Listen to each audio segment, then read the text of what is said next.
Hello, this is Cynthia with another update on my journey with cancer, which now I could say here it is, what is it, May 2011, and I have been cancer free since September 2010, and so I thank God for that. Some people say, well, how do you know?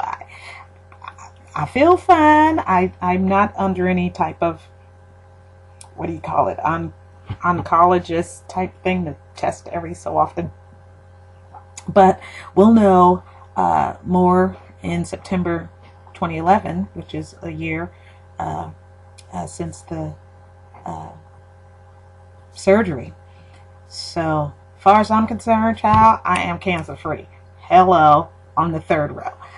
Now, I got a firm rebuke Friday from a dear friend of mine who I've known for years, over 20 years.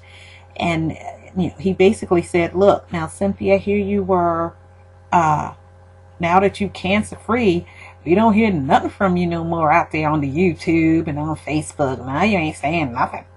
And he sort of did his little face like this. And he's right. He's right. And so that's why I said, let me go ahead and do this. And like I said, a dear friend of mine, and I won't mention his name, but his initials are Patrick Wolfkill. As far as an update, the main thing I want to make sure I put out here so that I'll never forget is what happened in December of 2010. I was still in recovery mode. My body was still, I don't know, it just was still sort of out of whack, and I still needed the type of rest that I had since the surgery. And I was at home in New Jersey, Christmas, with my Aunt Thelma, and I was surprised. Now my family lives in New Jersey, and usually when I'm there, I don't see any of them. They know I'm there, but it seems like it just never works out for us to see each other somehow.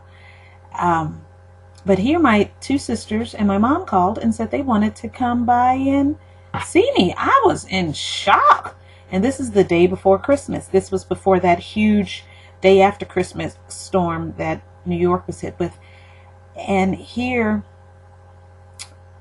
they come to the door. And I know they're involved in ministries, ministry to, the youth and the city and, underprivileged, whatever. And my sister did say, now, when I come over, I can't stay long. I have some place to go. So I'm thinking it probably had something to do with her ministry obligations. And so when they came to the door, I saw them with three young men. I couldn't see them clearly, that looked like, these are probably the youths, and a young lady there. I said, well, I guess they probably couldn't, they probably need to bring them here, and then she's going to take them to wherever the ministry goes on. Well, come to find out, they weren't just any youth. They were my three nephews and my niece. I had not seen them in years. I did not recognize my own family. And it's sad. It breaks my heart that I've been shut out from being a part of their lives as they've grown up. But it still was good to see them. And it was good to see my sisters. And it's something how cancer can do. Can bring something like that together. Can bring a family together after, how many years? 40 years or more. Now, what I feared would happen has happened. I knew with the surgery, there was a chance that even though my family rallied around me, that once everything was clear, that it'll go back to where it was, where it's just scattered, nothing. And unfortunately now it has gone back to that. But I thank God for the time that I did have, that special time. So I wanted to be sure I put that out here. I don't want to forget that.